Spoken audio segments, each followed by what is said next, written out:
today's session. In today's session, I'm going to teach you about the rheology topic.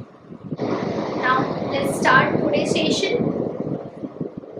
सबसे पहले हम देखेंगे rheology होता क्या है, उसके बाद रियोलॉजी कहाँ कहाँ यूज होता है, हम क्यों रियोलॉजी पढ़ रहे हैं, उसके बाद रियोलॉजी कितने टाइप ऑफ सिस्टम्स होते हैं इसमें, न्यूटोनियन, नॉन न्यूटोनियन में फिर further 3 types of non Newtonian rheologies आते हैं।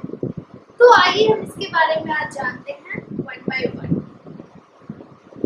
सबसे पहले रियोलॉजी क्या होता है। रियोलॉजी 2 वर्ड से मिलकर बना हुआ है। पहला वर्ड है रियो और दूसरा है लॉजी। रियो का मतलब क्या होता है, टू फ्लो। ओके, रियो मतलब टू फ्लो एंड लॉगी मतलब लोगोस मतलब साइंस। ओके, यानी हम रियोलॉजी में क्या पढ़ने वाले हैं, फ्लो के बारे में हम पढ़ने वाले हैं। ओके, फ्लो के बारे में हम स्टडी करने वाले हैं। रियोलॉजी टर्म दिया था बिंघम एंड क्रोफोर्ड। किसने दिया था, बिंघम एंड क्रोफोर्ड। उसके बाद आते हैं रियोलॉजी की जरूरत क्यों है, हमें क्यों पढ़ना है रियोलॉजी फार्मास्यूटिक्स में। जैसा कि हमने कहा कि रियोलॉजी किसके बारे में डिस्कस करता है, फ्लो के बारे में। तो क्या बताना चाहते हैं ये फ्लो के बारे में, एग्जाम्पल समझते हैं। पहला, अगर हमने कोई सस्पेंशन लिया है तो सस्पेंशन क्या है, बाइफेजिक लिक्विड रोजेस फॉर्म। सस्पेंशन जैसे हमने लिया बनाया, सस्पेंशन हमें एक आइडियल सस्पेंशन कैसा होना चाहिए, उसमें जो सॉलिड कंटेंट्स है, जो पार्टिकल्स है, वो यूनिफॉर्मली डिस्ट्रीब्यूट होना चाहिए। ओके, एंड देन अगर हमने उसको पोर किया है तो सारे कंटेंट यूनिफॉर्मली आने चाहिए, सॉलिड कंटेंट यूनिफॉर्मली कंटेनर में आना चाहिए। और उसके बाद जब हम वापस से इसको स्टैंड करें तो पार्टिकल सटल भी नहीं होना चाहिए। मतलब यहाँ पे किस चीज को ये बता रहा है, जब हमने पोर किया तो सारे कंटेंट्स यूनिफॉर्मली आने चाहिए कंटेनर में। दैट मींस इसमें फ्लो की प्रॉपर्टी होनी चाहिए, तभी तो कोई भी कंटेंट बाहर आएगा, पहला। दूसरा, हमें क्या चाहिए कि पार्टिकल्स ऑन स्टैंड पे सेटल नहीं होना चाहिए। दैट मींस सॉलिड कंटेंट होना चाहिए, यानी solid and liquid, solid and flow, यानी डिफॉर्मेशन एंड फ्लो दोनों प्रॉपर्टी होना चाहिए सस्पेंशन में। तो आपको इससे समझ में आया होगा कि किस तरीके से हम रियोलॉजी को फार्मास्यूटिक्स में डील करने वाले हैं, क्यों रियोलॉजी इतना इम्पोर्टेंट है। तो रियोलॉजी किसके बारे में बता रहे हैं, rheology describe the flow of liquids. Okay, flow of liquids अभी हमने देखा by the example of suspension and the deformation of solids. Okay, deformation of system. Deformation का मतलब क्या होता है, डिफॉर्मेशन मतलब change in shape, change in shape. Example लेते हैं, जैसे हमने पेस्ट लिया, ठीक है, पेस्ट को हम क्या करते हैं, उसके कंटेंट को बाहर निकालने के लिए हम उसे दबाते हैं, है ना, दबाते हैं, तब जाके कंटेंट उससे बाहर आता है, एक्सट्रूजन होता है। एक्सट्रूजन मतलब बाहर आना। कैसे बाहर आया, शेप चेंज हुआ तभी तो बाहर आया। That is called deformation of solids. Okay, that is called deformation of solid. अब समझ में आ गया आपको रियोलॉजी किसके बारे में डील कर रहा है, flow of liquids and deformation of solids. ठीक है, अब आते हैं नेक्स्ट यूजेस। क्या यूजेस है रियोलॉजी का। रियोलॉजी, पहला, formulation and analysis of pharmaceutical products such as emulsion, paste, suppositories। Formulation बनाने में यूज होता है रियोलॉजी। जब हम कोई प्रोडक्ट, हम सस्पेंशन बना रहे हैं या फिर हम इमल्शन बना रहे हैं, टैबलेट्स बना रहे हैं, टैबलेट्स के लिए कोटिंग मटेरियल रेडी कर रहे हैं, वहां पे मिक्सिंग की जरूरत होती है। तो हम यूवी मिक्सिंग नहीं करेंगे, हम देखेंगे कि पार्टिकल्स का क्या प्रॉपर्टी है, जो डोजेस फॉर्म बनाना है उसकी क्या प्रॉपर्टी, उस हिसाब से हम यहाँ मिक्सिंग करते हैं। ठीक है, देन आते हैं form pharmaceutical product such as emulsion. Emulsion का मतलब, इमल्शन क्या है, इसमें दो फेज होते हैं, oil and liquid, oil and water.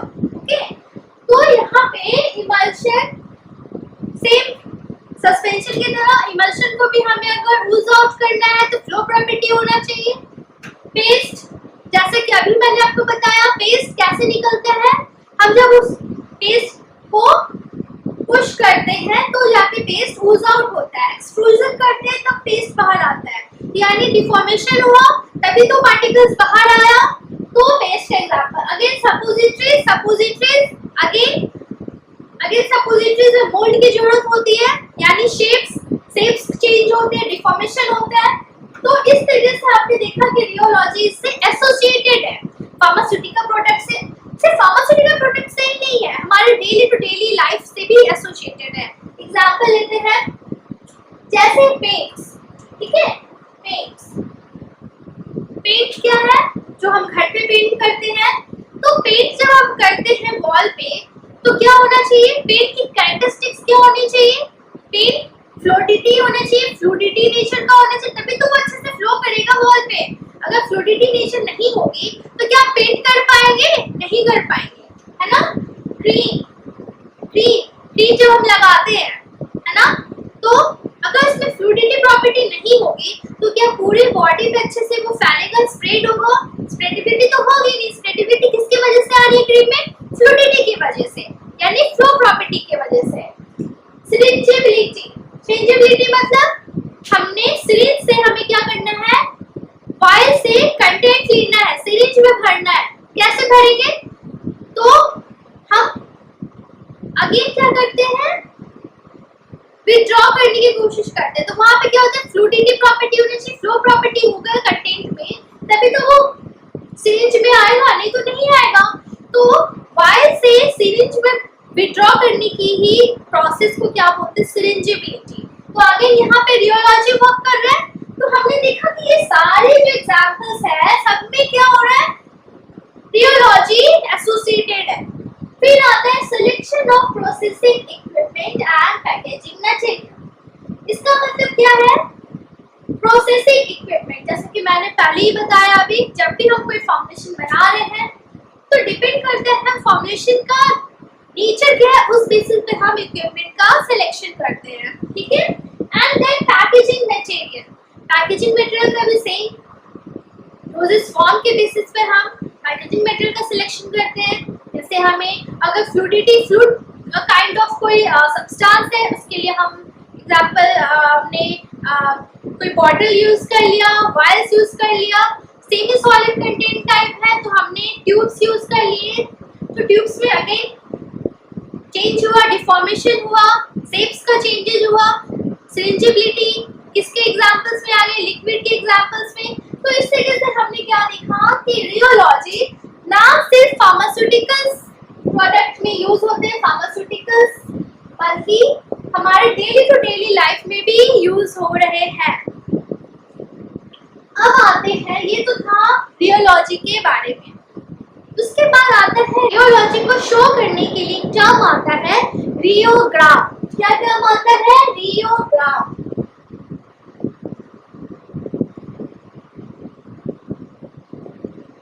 ठीक है, रियोग्राफ मतलब ग्राफ। ओके, जो रियोलॉजी को दर्शाने के लिए जो ग्राफ का यूज किया जाता है उसे बोलते हैं रियोग्राफ। तो रियोग्राफ क्या है, it is a graphical representation. क्या है, it is a graphical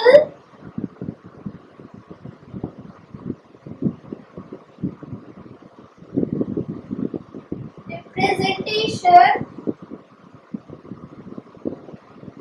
of, किसका रिप्रेजेंटेशन करेंगे बताइए, फ्लो ऑफ फ्लूइड्स का। क्योंकि रियोलॉजी किससे डील कर रहा है, फ्लूइड से, फ्लो से डील कर रहा है, तो फ्लो ऑफ फ्लूइड्स।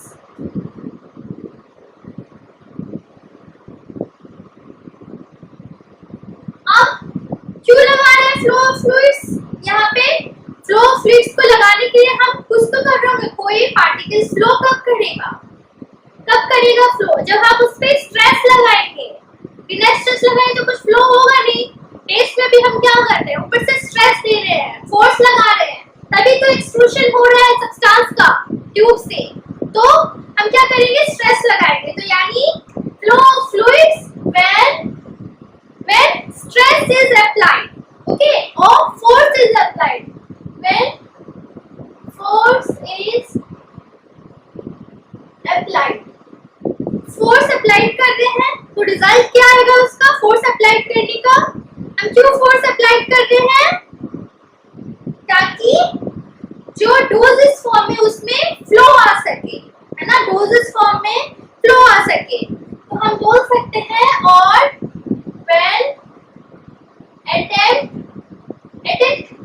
फ्लो लाने के लिए हम अटेम्प्ट कर रहे हैं ना, attempt is done to flow, okay, to flow. बन गया आपका एक डेफिनेशन किसका, रियोग्राम का।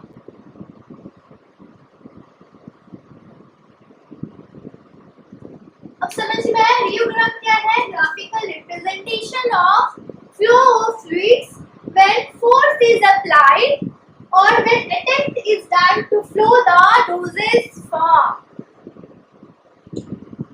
अब तो रियोग्राम कैसा होता है, एग्जांपल ये ग्राफ, ये इसको क्या बोलेंगे हम, इस ग्राफ को क्या बोलेंगे, रियोग्राम। अब आते हैं नेक्स्ट रियोलॉजी के टाइप्स। रियोलॉजी दो पार्ट में फर्दर डिवाइड होते हैं। पहला है न्यूटोनियन जो कि ओनली वन टाइप है। Then non Newtonian, it is further classified in 3 types. First one is dilated, plastic, pseudoplastic. तो हम आज जानेंगे इसके बारे में डिटेल में। तो पहला आते हैं न्यूटोनियन सिस्टम के बारे में। न्यूटोनियन सिस्टम जैसा कि नेम से पता चल रहा है, कुछ न्यूटन्स को फॉलो करते होंगे, है ना, जो न्यूटन्स लॉ को फॉलो करते हैं। दूसरा क्या कैरेक्टरिस्टिक्स है, लीनियर को फॉलो करता है, लीनियर रिलेशनशिप को फॉलो करता है। लीनियर रिलेशनशिप का मतलब क्या होता है, लीनियर रिलेशनशिप का मतलब क्या होगा, जैसे अगर हमने x इंक्रीज किया तो y भी इंक्रीज होगा, x घटा तो y भी घटेगा। That is called linear relationship, directly proportional relationship. तो न्यूटोनियन लीनियर रिलेशनशिप को फॉलो करेगा। इसके एग्जांपल्स क्या है, water, glycerin, chloroform and solution of syrup. सबसे पहले न्यूटन्स लॉ। अब हमने क्या बोला यहाँ, न्यूटन्स लॉ को फॉलो करता है। क्या होता है न्यूटन्स लॉ, न्यूटन्स लॉ क्या होता है तो हम जानेंगे यहाँ, ठीक है। न्यूटन्स लॉ ऑफ फ्लो, तो न्यूटन्स लॉ डिस्क्राइब करता है relationship between sharing stress and sharing rate. Okay, Newton's law describe the relationship between the sharing stress and the rate of share. Sharing stress क्या होगा, sharing stress and rate of share. Sharing stress क्या होता है, force लगाना, है ना, कितना force लगा रहे हैं, और रेट ऑफ शेयर क्या हो गया, रेट ऑफ शेयर क्या हो गया, फोर्स लगाने की वजह से कितनी वेलोसिटी में चेंज आया और कितने डिस्टेंस में चेंज आया, है ना, बात को समझिएगा। वेलोसिटी, रेट ऑफ शेयर, कितनी वेलोसिटी में चेंज आया विद रिस्पेक्ट टू कितने डिस्टेंस से, कितने डिस्टेंस में चेंज आया, ठीक है। Rate of share, change in velocity, change in velocity को हम किससे डिफाइन करें, किससे डिस्क्राइब कर सकते हैं, दिखा सकते हैं dv से। तो हमने dv यहाँ लिखा विद चेंज इन डिस्टेंस, यानी कितने चेंज आए डिस्टेंस में dr से। तो हमने क्या बोला, रिलेटिव है, यानी dv by dr को हम क्या लिख सकते हैं, g। तो रेट ऑफ शेयर को g से डिनोट करते हैं। अब हमने क्या बोला, law of flow Newton's directly relationship बता रहा है, डायरेक्टली रिलेशनशिप बता रहा है, यानी F directly proportional to G। F क्या है? शेयरिंग स्ट्रेस, है ना? शेयरिंग स्ट्रेस क्या है? कितना फोर्स लगा रहे हैं उस यूनिट एरिया पे, वो कहलाता है शेयरिंग स्ट्रेस। तो हमने कितना फोर्स लगाया है?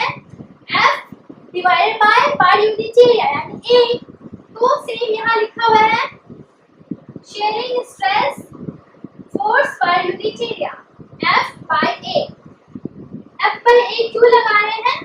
फोर्स लगा रहे हैं हम ताकि फ्लो आ सके नोजस फॉर्म में, तो उसी को बोले शेयरिंग स्ट्रेस और it is denoted by F। तो इक्वेशन क्या बना? F directly proportional to G। अब प्रोपोर्शनैलिटी कांस्टेंट हटाने के लिए, प्रोपोर्शनल साइन को हटाने के लिए कांस्टेंट वैल्यू आएगा। कांस्टेंट वैल्यू हमने ले लिया ईटा। ये क्या है? ईटा। ईटा को यहाँ किससे डिस्क्राइब कर रहे हैं? क्या हो क्यों है ईटा यहाँ पे?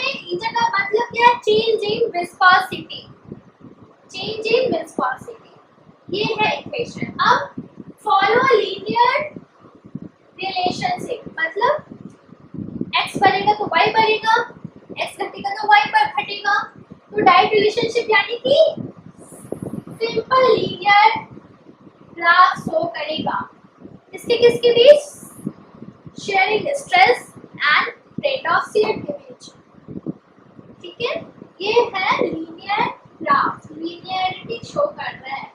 मतलब जैसे जैसे हमने स्ट्रेस इंक्रीज किया, जैसे जैसे हमने स्ट्रेस इंक्रीज किया, देख रहे हैं अगर हमने स्ट्रेस यहाँ इतना लगाया, ठीक है, तो फ्लो भी इतना हुआ, फिर हमने इतना लगाया, फ्लो इतना बढ़ा, फिर इतना लगाया, फ्लो इतना आया। जैसे जैसे हम स्ट्रेस बढ़ा रहे हैं फ्लो भी इंक्रीज हो रहा है ना? फ्लो भी इंक्रीज हो रहा है। तो ये है न्यूटोनियन सिस्टम के बारे में।